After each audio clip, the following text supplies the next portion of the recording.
Eunjae's voice cut through the quiet kitchen like a knife. Nala stood at the counter, hands wrapped around a warm mug of tea she'd been making to calm her frayed nerves after another sleepless night. She'd heard Eunjae moving around in the living room, apparently still here, still playing the injured victim, but had hoped to avoid another confrontation. No such luck. Nala didn't turn around, just kept her eyes on her tea. Maybe if she ignored her, Eunjae would go away. But the click of expensive heels on marble told her the other woman was approaching. Even if you carry his name, Eunjae continued, her voice dripping with false sweetness mixed with venom, it's just a name, a temporary title that means nothing. Don't get it in your head for too long, because very soon it will belong to its rightful owner. Me, not some black African girl playing dress-up in a world where she doesn't belong. Something inside Nala snapped. She slammed her ceramic teacup down on the marble counter so hard the sound cracked through the kitchen like a gunshot. Tea sloshed over the rim. The sudden violence of it made Eunjae jump back a step, her practiced composure faltering. Then why? Nala turned to face her, her voice shaking but strong, eyes blazing with an anger she'd been holding back for too long. Do you feel so threatened by this black African girl if you're so certain of everything you just said? Eunjae's eyes widened slightly, her perfect mask slipping. She clearly hadn't expected Nala to fight back. No one had. Nala was supposed to be meek, broken, easy to push around. That's what they all thought. That's what she'd been until this moment. If you're so sure he's yours, so convinced this is all temporary and meaningless, Nala continued, her voice rising with each word, then why do you keep coming back here? Why do you keep trying to remind me of my place? Why do you spend so much energy on someone who supposedly doesn't matter? She took a step forward, and for the first time since they'd met, Eunjae took a step back. I'm not dragging anything with you. Nala's voice was shaking, but fierce. I'm not competing for him. I don't even want him. Trust me, you can have him. So just leave me alone. Eunjae recovered quickly, like a snake coiling back after a strike. She straightened her spine, tossed her long, glossy hair over her shoulder, and arranged her face back into that superior smile. But Nala could see the cracks in it now, could see the fury burning underneath the sweet facade. Threatened? By you? Eunjae laughed, but it sounded forced, brittle. Don't flatter yourself. I'm not threatened. I'm just reminding you of your place. Doing you a favor, really? Making sure you understand reality before you get hurt even more than you already have been. Before you start believing this farce is real. Her eyes traveled over Nala with undisguised contempt, taking in the simple pajamas that had seen better days. The tear-swollen eyes that no amount of cold water could completely hide, the exhaustion written in every line of her body, the way she looked like she'd aged 5 years in the past few days. I don't need to be reminded of anything, Nala shot back, her hands clenching into fists at her sides so tight her nails dug into her palms. And I don't want to be some desperate Barbie princess in distress like you, chasing after a man. She took another step forward, emboldened by the flash of rage in Eunjae's eyes. So leave me alone and stop lying about me pushing you when I didn't lay a single finger on you. We both know what really happened. We both know you threw yourself backward to frame me. Eunjae's face flushed, her mask cracking further. I didn't lie. You did. Nala's voice was getting louder now, weeks of humiliation and pain fueling her words, giving her a courage she didn't know she possessed. It's funny how you talk about desperation when you're the one faking injuries for attention, throwing yourself at him literally and figuratively, the lying, the manipulation, trying to make me look awful. It was all terrible. She paused, letting the words sink in, watching Eunjae's composure crumble bit by bit. But I'll give you credit for one thing. You would make a great actress. Really. You should consider a career change. I've seen less convincing performances in actual movies. For a moment, Eunjae just stared at her, rage building in her perfect features. Then her expression twisted into something ugly. You're a liar! Eunjae suddenly screamed, her voice echoing off the high ceilings, bouncing off the marble surfaces, filling the entire penthouse with her manufactured hysteria. You did push me. You're trying to gaslight everyone. You're trying to make me look crazy when you're the violent one. You're dangerous. Minho, Minho. She was screaming for him, trying to bring him running, trying to make Nala look crazy and violent. Her voice was shrill, desperate, calculated, and something in Nala just broke. She was tired. So tired of being the victim, the one who took the abuse, the one who cried and begged and tried to be good and small and inoffensive. What had being good gotten her? Nothing. Nothing but more pain, more humiliation, more reasons to hate her own reflection. Nothing but this endless nightmare she couldn't wake up from. A slow, bitter smile spread across Nala's face. The smile of someone who had nothing left to lose, who'd been pushed too far, who'd reached the end of their rope and decided to let go. You want to scream? Her voice was eerily calm now, quiet in contrast to Eunjae's hysterics. Let's make it real then. Before Eunjae could process the words, before that calculating mind could figure out what was coming, Nala grabbed her ceramic teacup, still half full of hot tea, still warm in her hand, and slammed it down hard on Eunjae's hand where it rested, on the counter. The scream that tore from Eunjae's throat was real this time. Genuine, raw pain. No performance, no calculation, just hurt.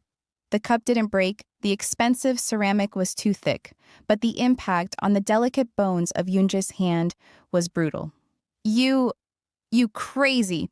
Eunjae grabbed her injured hand, cradling it against her chest, her eyes wide with shock and pain and genuine fear.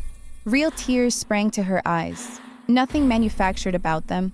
But as Nala turned to walk away, as she tried to leave before this escalated further, something feral took over Eunjae. Maybe it was the pain, maybe it was the humiliation of being bested by someone she considered beneath her. Maybe it was pure rage. Whatever it was, Eunjae's good hand shot out and grabbed a fistful of Nala's hair, yanking her back hard enough to make her stumble, hard enough to bring tears to her eyes. Let go of me. Nala tried to pull away, her scalp burning with pain, but Eunjae's grip was surprisingly strong, fueled by rage and hurt and desperation. They struggled, ugly, graceless, nothing like the calculated manipulations they'd been playing with each other. This was raw and real and desperate. Nala tried to pry Eunjae's fingers from her hair, while Eunjae pulled viciously with her good hand, her injured hand clutched against her chest. They stumbled around the kitchen, knocking into the counter, sending Nala's tea mug skittering across the marble. You think you can just... Eunjae pulled harder, making Nala cry out. Attack me and get away with it? You started this. Nala finally got her hands around Eunjae's wrist, trying to break her grip. You've been starting this since the moment you met me. What the hell is going on? Minho's voice cut through their struggle like a whip. He appeared in the kitchen doorway, still shirtless from just waking up, his long blue hair messy and loose around his shoulders, his eyes sharp and dangerous despite the early hour. Eunjae immediately released Nala's hair and grabbed her injured hand, real tears streaming down her face now. She smashed my hand with a cup. Look at it.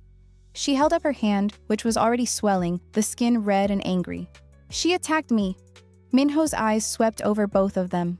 Nala's hair was a mess from being pulled, falling partially out of its simple style. Eunjae was crying, her perfect makeup running, her hand clearly injured. Both women looked rough, disheveled, guilty in different ways. Both of you? Minho's voice was cold fury. Remember, you're in my house. But Eunjae cut him off with a fresh wave of sobs, rushing toward him, showing him her hand up close. It hurts so much. I think she broke something. Nala looked at Minho, at Eunjae crying against his bare chest, at the way he automatically steadied her with a hand on her shoulder. Something in her chest twisted painfully, but she was too tired to care anymore. She turned and walked away, her footsteps echoing on the marble floor. I'm frustrated enough, she muttered, her voice carrying back to them. I won't let anyone add to it anymore. She didn't look back to see Minho's reaction, didn't wait to be dismissed or scolded or told what a problem she was. She just walked to her room, closed the door behind her, and leaned against it. Her hands were shaking. Her heart was pounding. Her scalp still burned where Eunjae had pulled her hair. She'd actually done it. She'd fought back, hit back instead of taking it. And God help her, for just a moment, it had felt good. For one brief second, hitting back instead of absorbing the abuse had felt powerful and right and justified. Now she just felt empty, hollow, like she'd used up the last of whatever fuel had been keeping her going. She pushed off from the door and headed straight for the bathroom. She needed to wash this morning off her skin, needed hot water to rinse away the confrontation, the anger, the exhaustion. She started undressing with trembling hands, peeling off her simple pajamas, unclasping her bra. The door slammed open.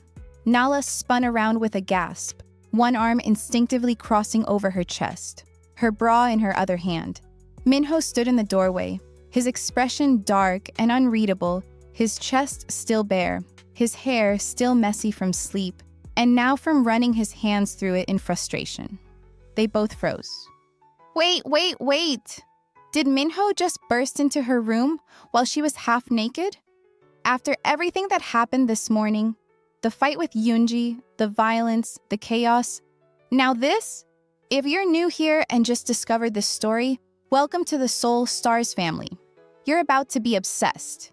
Hit that subscribe button because part 4 is going to be explosive, and you do not want to miss what happens at this dinner event. Existing subscribers, you know the drill. Like, comment, and share this with someone who loves dramatic romance. Okay, buckle up because what happens next in that room? Girl, she was half naked, her top completely off. Her bra clutched against her chest, but not covering much, revealing the curves of her breasts. Her pants still on, but sitting low on her hips, showing the dip of her waist. His eyes traveled over her before he seemed to catch himself, his jaw tightening, a muscle jumping in his cheek. For a heartbeat, neither of them moved. Neither of them breathed.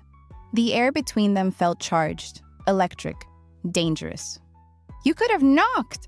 Nala's voice was sharp with embarrassment and fury. She grabbed the duvet from her bed, wrapping it around herself with one hand while still clutching her bra. This is my room. It's my house. Minho's voice was ice cold, but his eyes were still dark, still intense in a way that made her skin feel hot despite her anger. I can enter anywhere I want without permission. Every room, every space, it all belongs to me. There was no barge into my room while I'm naked clause in the contract. She clutched the duvet tighter, trying to maintain some dignity while half-dressed and vulnerable. Her face burned with humiliation, not just from being caught undressed, but from the way he was looking at her. Like he was seeing something he shouldn't, something he didn't want to see, but couldn't look away from. In my house, there is no privacy. He took a step into the room, and she instinctively took a step back, her body responding to the threat even as her mind tried to stay strong. If you wanted privacy, you wouldn't have run to me in just a towel to offer yourself that night. You gave up the right to privacy the moment you made that choice. The moment you walked into my penthouse, half naked. The words were like a slap, bringing up that night, the most humiliating moment of her life, using it as a weapon against her. You wouldn't have married me either. Her voice cracked despite her attempt to stay strong, the pain bleeding through her anger. You could have just taken what I offered and been done with it. One night and my father lives. That was the deal I was offering. But you didn't. You demanded marriage instead. 2 years of this hell. So don't act like I'm the only one who made choices here. Don't pretend this is all my fault. Something flashed in his eyes. Anger, maybe, or something else she couldn't identify. He walked closer, deliberately, each step measured and purposeful. She backed up until her back hit the wall. The duvet clutched to her chest like armor that did nothing to protect her. He stopped inches from her, close enough that she could feel the heat radiating from his bare chest, could smell his scent, something expensive and masculine with an undertone of sleep warmth that made her head spin. His presence was overwhelming, consuming all the air in the room. His hand came up and she flinched, her eyes closing instinctively, expecting she didn't know what, but he didn't strike her. Instead, his hand wrapped around her throat, not squeezing, not quite, but firm, possessive, threatening. His palm was warm against her skin, his fingers spanning her neck easily, his thumb resting against her racing pulse. She could feel her heartbeat hammering against his hand, betraying her fear, her confusion, the way her body was responding to his proximity in ways she didn't want to examine. "You would have let me kill your father instead then." His voice was low, dangerous. His face so close to hers, she could feel his breath on her lips, could see the flecks of lighter color in his dark eyes. "Is that what you wanted? Would that have been better? Should I have just put a bullet in his head and been done with it?" She couldn't speak, couldn't move, just stared up at him, breathing hard, trapped between his body and the wall with his hand on her throat. "Don't forget." His grip tightened slightly, just enough to make her breath catch, just enough to remind her of exactly how much power he had over her. "I did you a favor. I saved his life when I could have ended it. And for that mercy, I own you for 2 years. Or until I decide to end it, whichever comes first. You don't get to be angry about the terms you agreed to. You don't get to fight me when you're the one who sold yourself." Nala didn't respond, couldn't respond, just met his eyes, refusing to look away even though everything in her wanted to close her eyes and disappear, wanted to be anywhere but here, trapped under his gaze and his hand. They locked gazes. The moment stretched on, heavy with unspoken things, with tension that had nothing to do with anger and everything to do with the awareness of her state of undress, his bare chest, the intimacy of their position. His eyes were so dark they were almost black, intense in a way that made something low in her stomach clench despite her fear. She saw his gaze flicker down to her lips, to where the duvet had slipped slightly, revealing the curve of her shoulder and the upper swell of her breast, to the pulse point jumping in her neck under his hand, then back up to her eyes. His pupils were dilated, his breathing slightly faster than normal. His jaw clenched, the hand on her throat loosened incrementally, his thumb brushing against her pulse point in a way that might have been unconscious, or might not have been. The touch sent a shivers through her that she desperately hoped he didn't notice. Then he released her and stepped back abruptly, breaking the moment like shattering glass, leaving her gasping. The air rushed back into her lungs. She hadn't realized she'd been holding her breath, hadn't noticed she'd been barely breathing under the weight of his proximity. "Did she hurt you?" His voice was different now, still cold, but something underneath it she couldn't quite identify. Something that almost sounded like concern. "Eunjae, when she grabbed your hair, are you injured?" The question caught her completely off guard. It almost sounded like he cared. Being caring isn't part of the contract. Her voice came out rougher than she intended, her throat still tingling where his hand had been, her body still processing what had just happened. "So don't pretend you care because you don't. I understand that now. You've made it very clear. Crystal clear." She turned away from him, still clutching the duvet around herself, presenting her back in dismissal. "I don't care." His voice was back to pure ice, any warmth she might have imagined completely gone. "I have a dinner to attend tonight, a business event, important people. You're coming with me." Nala didn't respond, didn't turn around, just stared at the wall, trying to calm her racing heart. "I was going to take Eunjae," he continued, and she could hear the cold calculation in his tone, could practically see him working through the logistics. Had it planned for days. But now, she has that injury on her hand. Can't have people seeing that and asking questions. Whispers about violence aren't good for business. Speculation about trouble in paradise would damage carefully built relationships. Of course. Of course that's why he was asking her. Not because he wanted her there, not because he was choosing her, but because his first choice was now damaged goods. She was the backup plan, the second option, the one he turned to when what he really wanted wasn't available. Fine, she said flatly, her back still to him. I'll go. I wasn't asking. The clarification was cruel, unnecessary, designed to remind her she had no power here. You don't have a choice. Be ready by 7. Don't embarrass me in front of important people. She heard his footsteps heading toward the door, then stopping.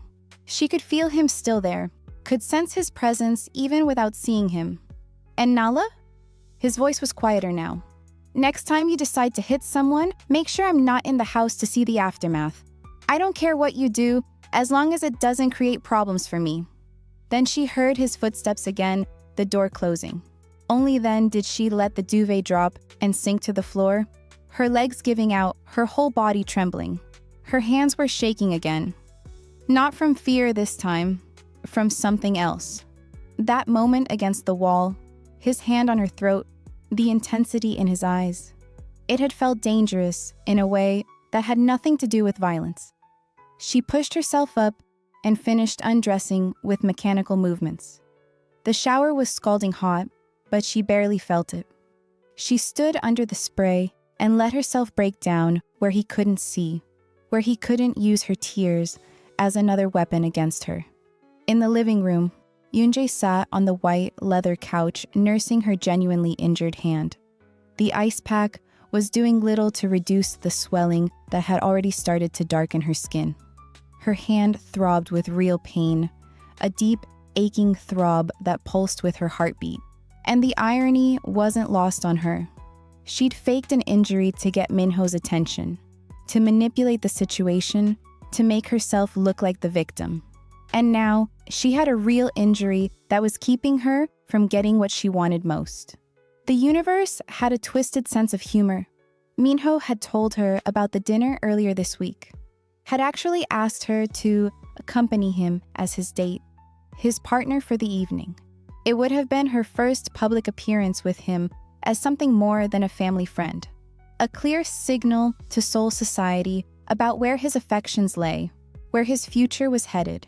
She'd been planning her outfit for days, a stunning red dress that would photograph beautifully, jewelry that would complement without overwhelming, shoes that would make her legs look endless. She'd imagined walking into that event on his arm, seeing the envy in other women's eyes, feeling his hand at the small of her back, being introduced as his companion, being seen as his. And now that African girl had ruined it, had actually attacked her, injured her, and stolen her moment. The public appearance she'd been dreaming about, the chance to cement her position at his side, gone. Given to the one person who didn't even appreciate what an honor it was. How's your hand? Minho appeared, now dressed in jeans and a black t-shirt, his hair still damp from a shower. It hurts. Eunjae let her voice tremble, let fresh tears gather in her eyes. Real ones this time, though whether from pain or frustration, she couldn't tell. I think she might have broken something. Maybe I should go to the hospital, get it x-rayed?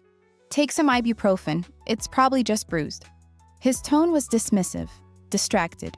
He was scrolling through his phone, barely looking at her, his attention already elsewhere. The casual dismissal stung worse than her hand. I don't think I can drive like this. Eunjae held up her injured hand pathetically. My right hand is the one she hit.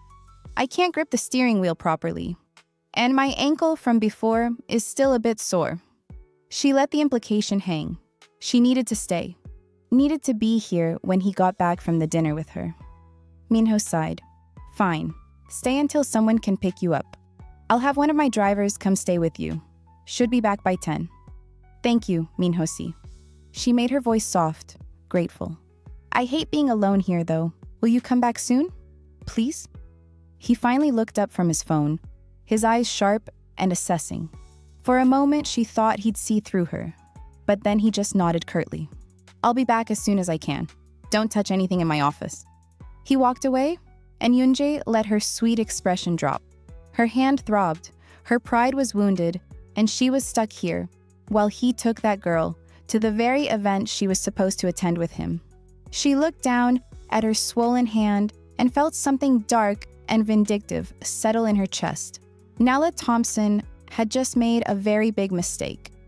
At 6:30, there was a knock on Nala's door. She'd spent the afternoon in her room, alternating between anxiety about the dinner and replaying the morning's confrontation. She'd never hit anyone before, never fought back physically. The violence of it, however justified, sat uncomfortably in her chest. "Yes?" she called out. "Delivery for Miss Thompson." An unfamiliar female voice responded. Nala opened the door to find a stylish Korean woman in her 40s holding a large garment bag and a professional makeup case that looked like it cost more than Nala's entire wardrobe. "Mr. Kong sent me," the woman explained with a polite smile that seemed genuinely warm. "I'm Minho, a stylist. I'm here to help you prepare for this evening's event." "Oh, okay." Nala stepped aside to let her in, feeling overwhelmed already. Minho worked with efficient professionalism, laying out the contents of the garment bag with reverent care. The dress that emerged was breathtaking. A floor-length evening gown in deep emerald green that seemed to shimmer when it caught the light. The neckline was elegant, not too revealing, but sophisticated. The fabric was clearly expensive, probably designer. "Mr. Kong chose this specifically for you," Minho said, holding it up. "He was very particular about the color. Said it would complement your skin tone." Nala's heart did something complicated in her chest. He'd chosen this? Himself? She'd assumed he'd just sent someone to pick something, anything appropriate, but he'd been particular about the color? "Let's get you ready," Minho said warmly. "We don't have much time." The next hour was a whirlwind. Minho helped her into the dress. It fit perfectly, hugging her curves in a way that was elegant rather than provocative. The emerald green making her dark skin look radiant. Then came hair and makeup, nothing too heavy, but expertly applied to enhance her natural beauty. Her cornrows were styled up in an elegant crown, a few wispy pieces left to frame her face. When Minho finally stepped back and turned her toward the mirror, Nala barely recognized herself. The woman looking back at her was stunning. The dress showcased her figure, her tiny waist, the curve of her hips, her shoulders smooth and elegant. The green made her skin look like it was glowing from within. The makeup made her eyes look larger, more dramatic, her lips full and defined. She looked like she belonged at an exclusive event, like she belonged in Minho's world. But inside, she was still terrified. "You look beautiful," Minho said sincerely. "Truly stunning." "Thank you," Nala whispered, but her voice was tight with anxiety. "I've never been to anything like this before.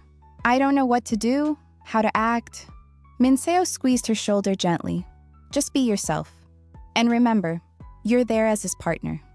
You belong there as much as anyone." The words were kind, but they both knew they were a lie. Nala didn't belong anywhere near that world.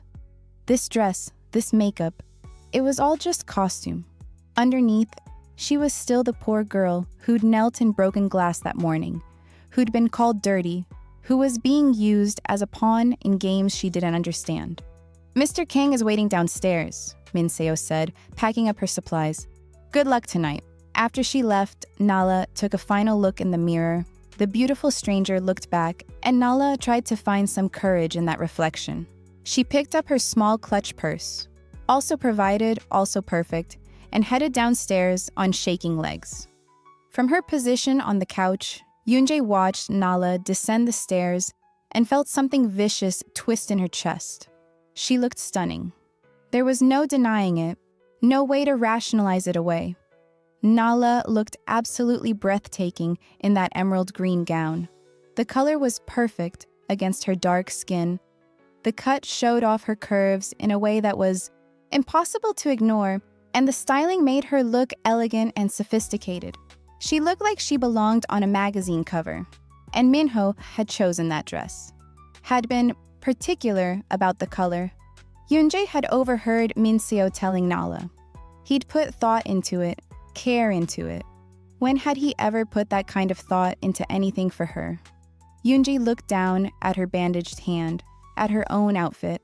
Yesterday's expensive dress now looking rumpled from sleeping in it, her hair no longer perfect, her makeup faded.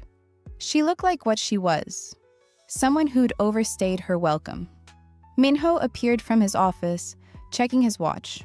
He was in a full tuxedo now, perfectly tailored, his long blue hair styled back elegantly, every inch the powerful businessman. He looked devastating, and when his eyes landed on Nala, Eunjae saw it.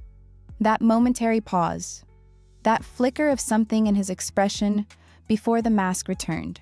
He was affected by how Nala looked. He might not want to be, might fight it, but he was affected. "We need to leave," he said curtly, not complimenting Nala, not acknowledging how she looked. "Car's waiting."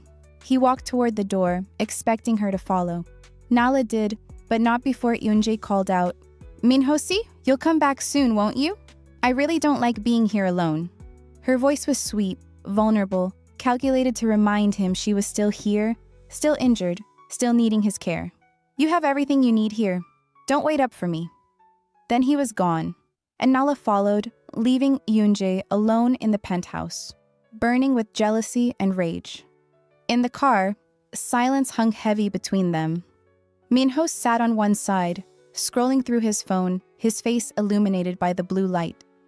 Nala sat on the other, clutching her purse with sweating hands, trying to calm her racing heart. She'd never been to an event like this, didn't know the etiquette, the social rules, how to navigate conversations with Seoul's elite. What if she embarrassed him? What if people asked questions she couldn't answer? What if... "Stop fidgeting," Minho said, without looking up from his phone. "You're shaking the whole car." "Sorry," she whispered, forcing her hands to still. More silence. The city lights flashed by outside the tinted windows. Nala could see her reflection in the glass, the beautiful stranger again, looking calm and elegant, betraying nothing of the panic underneath. They pulled up to the venue, a stunning modern building with glass walls and elegant architecture. Luxury cars lined the entrance, each one probably worth more than Nala's childhood home. People in expensive clothes moved toward the entrance in a glittering stream. "Wait," Minho said, as the driver opened his door. He got out, straightened his jacket, and waited for Nala to exit on her side. But Nala was fumbling with her purse. The clasp had gotten stuck, and she was trying to fix it with trembling fingers. She could feel his impatience radiating through the car door. "Just 1 second," she muttered, finally getting the clasp to close properly. "I need to..." When she looked up, Minho was gone. He'd left her. Just walked into the venue without waiting, without escorting her, without even a backward glance. The driver met her eyes in the rearview mirror, his expression sympathetic but saying nothing. Of course he wouldn't. Minho was his employer. Nala took a shaky breath and opened her door herself. The cool evening air hit her, along with the weight of curious stares from people entering the venue. She could practically hear their thoughts. Who is she? Where did she come from?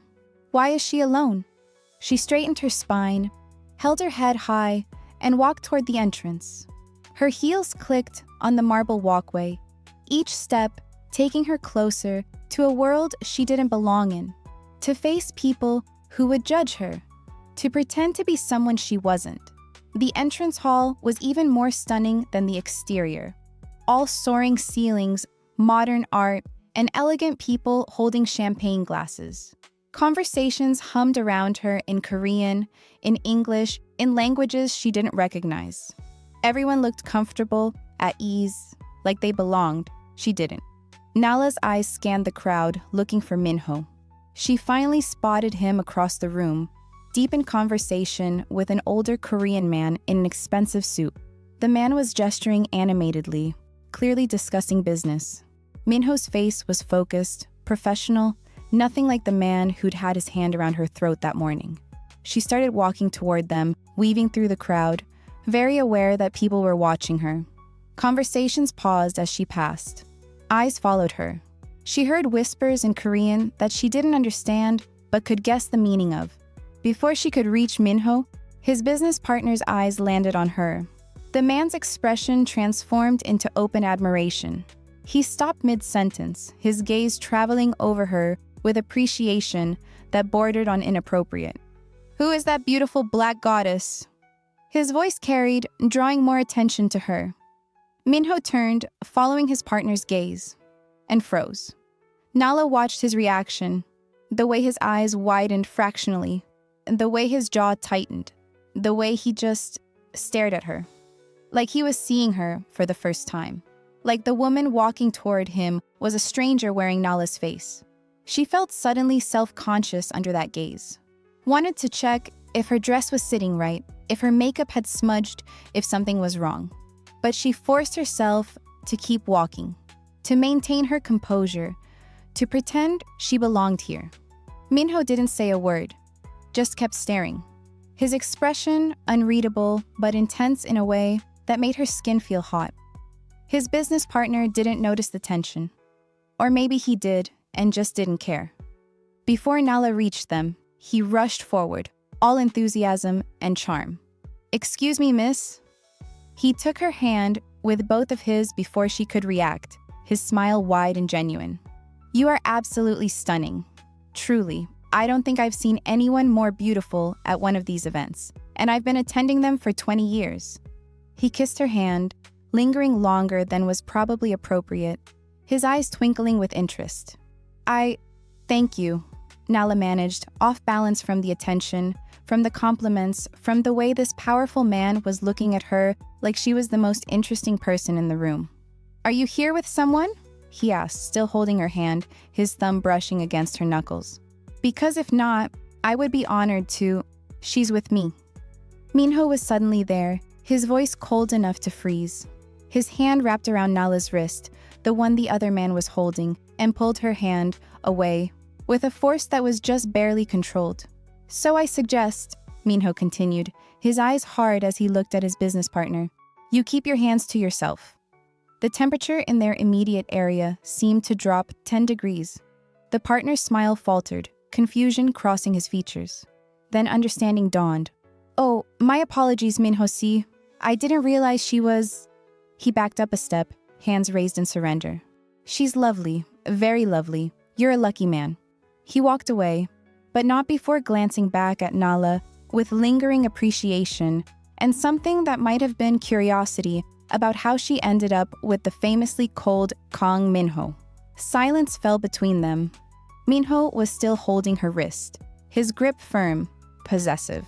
They were standing close, closer than they'd stood since that morning, closer than they'd been since the night she'd offered herself to him. Nala looked up at him, questions burning in her chest. Why had he reacted so strongly? Why had he claimed her so possessively when he'd made it clear she meant nothing to him? Why was he still holding her wrist, his thumb against her pulse point, his hand warm against her skin? His eyes met hers, dark and unreadable, but something flickered in their depths. Something that might have been jealousy or possessiveness, or something else entirely that neither of them could name. The air between them felt charged, electric, heavy with unspoken things. Around them, the event continued, music playing softly, conversations humming, champagne glasses clinking. But in their small bubble, time seemed to slow. Minho's jaw tightened. His eyes dropped to where his hand held her wrist, then slowly traveled up her arm, over the emerald green dress he'd chosen, finally returning to her face. His gaze lingered on her lips for just a fraction of a second before meeting her eyes again. "Don't," he said quietly. His voice rough in a way she'd never heard before. "Encourage attention from other men. You're here as my partner. Act like it. Don't let anyone stare at you." But he didn't let go of her wrist. And he didn't step back. And the way he was looking at her, like he was fighting some internal battle, made something low in her stomach tighten in a way that was as confusing as it was unwelcome. People were watching them. Nala could feel the weight of curious stares. could practically hear the whispers. Who is she? How long has this been going on? What is Kang Minho doing with a black woman when everyone expected him to marry Song Eunjae? The moments stretched on, neither of them moving, neither willing to break whatever this was that had sprung up between them. Then Minho's phone buzzed in his pocket. The spell broke. He released her wrist like it had burned him, stepped back, and pulled out his phone. "I have to make a call," he said, his voice back to ice. The warmth, if that's what it had been, gone like it had never existed. "Don't wander off. Stay where I can see you. Don't go flirting around." He walked away, phone already to his ear, leaving her standing there with her wrist still tingling where he'd held it, her mind spinning with questions she had no answers for. Nala touched her wrist where his hand had been, her heart racing for reasons that had nothing to do with anxiety about the event. What the hell had just happened? She stood there for a moment, trying to collect herself, trying to calm her racing heart and make sense of the confusion swirling in her chest. Around her, the event continued. Elegant people mingling, glasses clinking, conversations flowing in multiple languages. Then she heard footsteps approaching. Confident, purposeful. She turned to find Minho's business partner walking back toward her, that same appreciative smile on his face. "I'm Park Ji-hoon, by the way," he said, extending his hand. "And I didn't get your name." Why did Minho react so jealously? What is this tension building between them that neither can acknowledge? And how will the rest of this dinner unfold? Part 4 coming soon. Drop your reactions in the comments. Is Minho starting to actually feel something? Or is this just more possessive control? What do you think is happening? And Park Ji-hoon? What do you think about him? Subscribe to the Seoul Stars family so you don't miss part 4. This story is about to get intense. Hit that bell.